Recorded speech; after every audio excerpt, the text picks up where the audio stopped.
This is genius. Comedy bars. I pray underwater because evil can't touch you underwater. Katt Williams. Sometimes genius doesn't arrive in lecture halls or boardrooms. Sometimes it comes through a podcast clip, delivered with complete sincerity by someone whose profession doesn't typically include spiritual instruction. Not from a philosopher or a preacher, from a comedian who just shared his actual spiritual practice without pretense or performance. Welcome to This is Genius, Comedy Bars, where we recognize that wisdom doesn't respect professional boundaries, where we understand that profound insights can come from anyone, anywhere, regardless of their day job or platform. Because genius recognizes no boundaries. It doesn't need credentials or context, it just needs to hit. And this one rewrote the rules of spiritual warfare in 9 words. The line that stopped time. I pray underwater because evil can't touch you underwater. When Katt Williams said this to Theo Vaughn on his podcast, there was no punchline, no setup, no crowd waiting to laugh, just a man sharing his spiritual practice with complete sincerity. Theo's response, I guess that's why babies float in amniotic fluid, revealed he immediately understood this wasn't comedy. This was wisdom. This isn't just a personal ritual. This is metaphysical architecture. This is someone who figured out how to create a prayer closet that exists in 3 dimensions, using the oldest barrier known to creation, water itself. Let's dissect the genius. Water as spiritual firewall. Throughout every major spiritual tradition, water operates as more than H2O. It's a boundary, a veil, a reset button for reality itself. In Genesis, God doesn't just create water, He divides it. Waters above, waters below, firmament between. This isn't random poetry. This is structural engineering for the spiritual realm. Water creates separation between dimensions, between realms, between what can touch you and what cannot. In Christianity, baptism isn't symbolic, it's transformational. You descend as one thing, emerge as another. The water holds that threshold. It's the membrane between death and resurrection, between flesh and spirit. The water doesn't just represent change, it facilitates it. In Islam, ritual washing, wudu, precedes prayer, but deeper Islamic mystical traditions understand water as a place beyond whispers, beyond jinn, beyond the electromagnetic interference of the material world. Some Sufi traditions speak of underwater meditation as reaching a frequency where spiritual interference cannot penetrate. Buddhism recognizes water as the element of purification and fluidity of consciousness.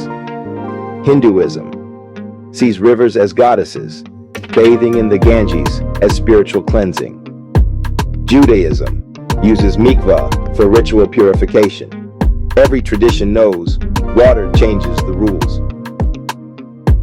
The physics of spiritual isolation. Here's where Katt's insight becomes scientifically brilliant. Water distorts sound waves. Light bends and scatters. Electromagnetic signals fail. Your phone becomes useless. GPS loses you. Even voices become muffled, distant, irrelevant. You've created a natural sensory deprivation chamber, a place where the noise of the world, both physical and spiritual, simply cannot penetrate with the same intensity. When he says, evil can't touch you underwater, he's not speaking metaphorically. He's identifying a natural dead zone for spiritual interference, a place where demons lose signal, where distractions dissolve, where you and the divine can connect without static. It's not that water is inherently holy, it's that water blocks everything else. The paradox of dangerous sanctuary. But here's the deeper layer. Underwater prayer isn't safe. It's suspended between life and death, between breath and drowning. Your time is limited. Every second counts. There's no casual conversation with God when you're literally holding your breath. This creates the perfect spiritual tension. You're not hiding from evil. You're positioning yourself in a place where neither good nor evil can interfere with your direct line to the source. You're beyond reach, but you're also beyond rescue. It's pure, unfiltered connection with an expiration date. That urgency, that's what makes the prayer pure.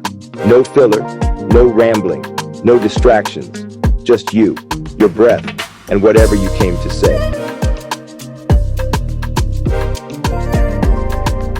The mythological minefield. Water has always been paradoxical in spiritual contexts. It's where life begins, amniotic fluid, and where it ends, burial at sea. It's the path to salvation, parting the Red Sea, and the instrument of judgment, the flood. It's where Moses was saved as a baby, and where Pharaoh's army was destroyed. In mythology, water is where monsters sleep. In the Bible, Leviathan roams the depths. In Revelation, the beast rises from the sea. So when Katt identifies underwater as a place evil can't touch, he's not claiming it's a sanctuary by default. He's claiming it's a neutral zone, a space between the evil that prowls above and the ancient chaos that stirs below, a narrow band where neither realm has jurisdiction. That's why it works. You're not hiding. You're occupying a loophole in the fabric of spiritual reality. The comedian as intentional teacher. Here's what makes this pure genius. Katt wasn't performing. He wasn't setting up a bit.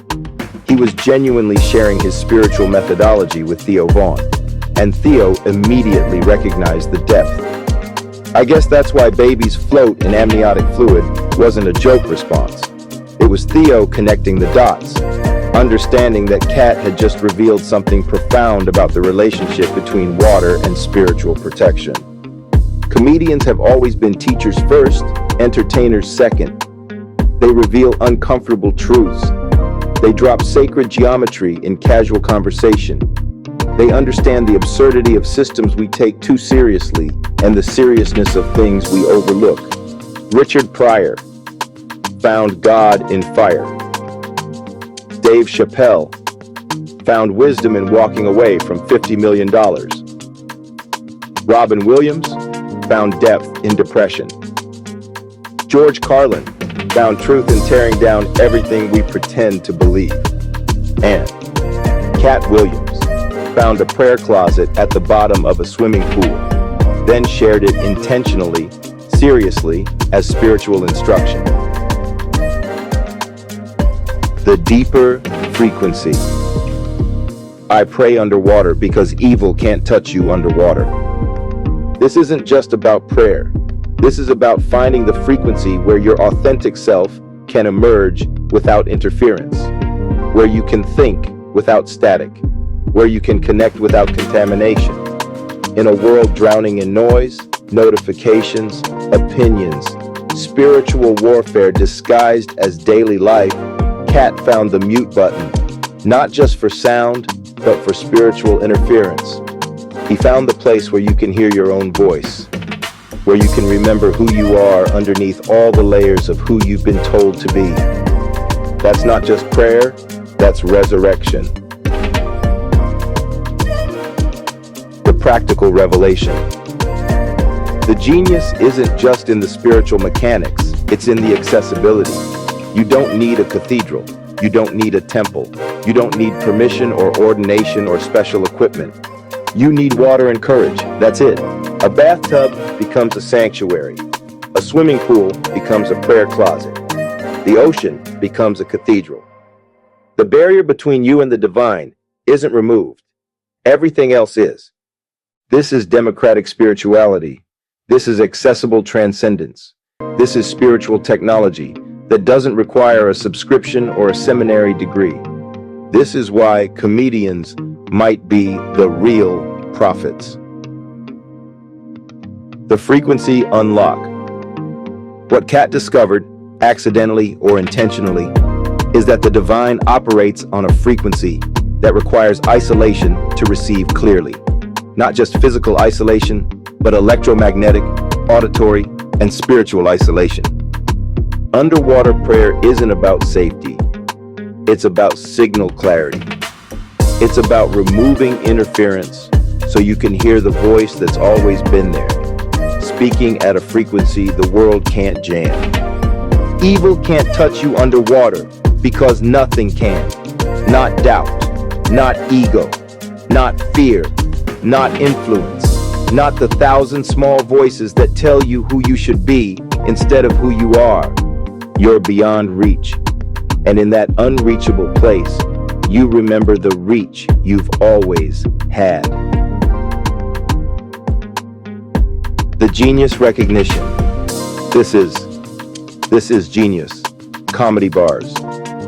Because genius doesn't follow protocols. It doesn't announce itself with credentials or context.